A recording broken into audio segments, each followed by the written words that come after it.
श्रीमन्नारायण नारायण हरि हरि ओम।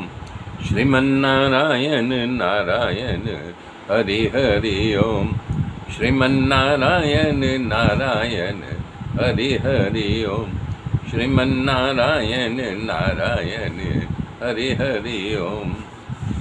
मेरे मित्रों, भगवान के एक ब्राह्मण मित्र सुदामा गरीब थे। गरीब तो नहीं थे, वो आत्म बल के बड़े धनी थे और भगवान की हमेशा उपासना किया करते थे, लेकिन कभी भिक्षा मांग करके अपनी आजीविका चलाते थे।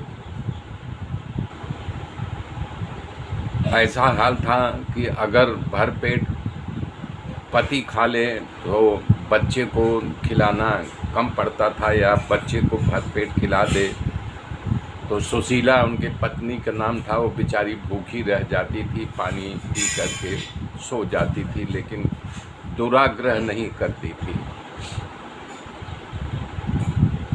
इस प्रकार से उनका जीवन यापन चल रहा था और हमेशा भगवान कृष्ण की आराधना किया करते थे सुदामा।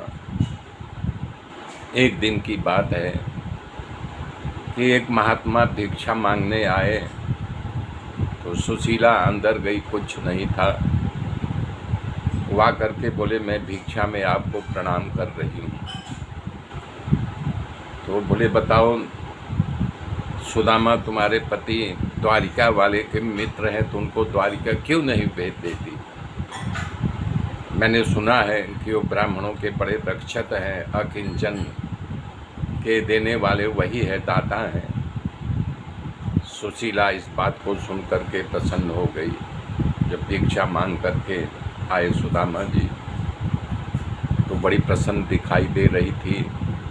पानी ला के दिया, सुदामा जी पानी उन्हीं पिए, स्वस्थ हो गए। तो उसने कहा, नाथ, ये क्या बात सही है कि द्वारिका वाले कृष्ण आपके मित्र हैं? तो बोले, तुमसे किसने कहा? बोला, कहा नहीं, एक महात्मा आए थे, मैंने उनको भिक्षा नहीं दे पाई, प्रणाम किया तो उन्होंने कहा तू अपने पति को द्वारिका क्यों नहीं भेज देती, द्वारिकाधीश के यहाँ। तब तो समझ गए कि इसमें भगवान की कुछ लीला है। बोले, हाँ, ये तो बात सही है, लेकिन इसे ढिढोरा पीटने वाली बात ही नहीं है। तो वो बोली कि आप चले जाओ न द्वारिकाधीश के यहाँ, जब आपके मित्र हैं।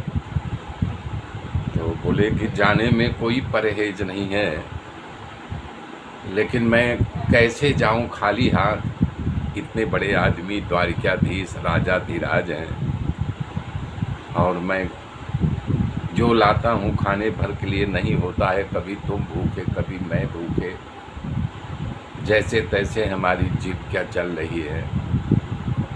तो सुशीला बोली कि हम अपने पड़ोसियों से कुछ उपहार ला रहे हैं। तो कई घर में गई तो 5 मुट्ठी चिवड़ा मांग करके लाई, तांदुल, चावल कह लीजिए या चिवड़ा। और फटे पुराने कपड़ों में जो छेद था, वो छेद को ढकने के लिए दूसरा उस पर लगाती थी, लेकिन वो फटा का फटा ही रहता था। उसमें चिवड़ा बांध करके सुदामा जी को दे दिया। सुदामा जी यात्रा शुरू कर दिए। द्वारिका जब पहुंच गए तब वहाँ देख रहे हैं, भैया किसी से पूछे कि ये द्वारिका यही है? बोले, हाँ यही। बोले कि कन्हैया का घर कहाँ है? बोले, ये आगे चले जाओ, वो जो सबसे बड़ा महल दिखाई दे रहा उन्हीं का है। वहाँ जब पहुँच गए, देखे बड़े बड़े पहरेदार थे। तो बोले, भैया द्वारिकाधीश का महल यही है न? बोले, हाँ यही है। बोले, मैं उनसे मिलना चाहता हूँ। तो बोले कि ये देखिए, गरीबों के लिए यहाँ पहले से ही भगवान रखवा दिए हैं, ये सब अन्न का भंडार है, जो चाहिए हो बोलिए, हम दे देंगे। तो बोले, नहीं, वो भिक्षा को तो प्रणाम कर लिया सुदामा जी ने कि भगवान के घर का भिक्षा है, प्रणाम करके लौटा। बोले, नहीं, हमको उनसे मिलना है। बोले, महाराज अब कैसे बताऊं? बोले नहीं आप बताओ नहीं, आप जाके बोल दो कि ये सुदामा आपके बचपन के मित्र आए हैं। मेरे मित्रों, मेरे साथ जुड़े रहिए, आगे की कथा फिर कल जोड़ूंगा।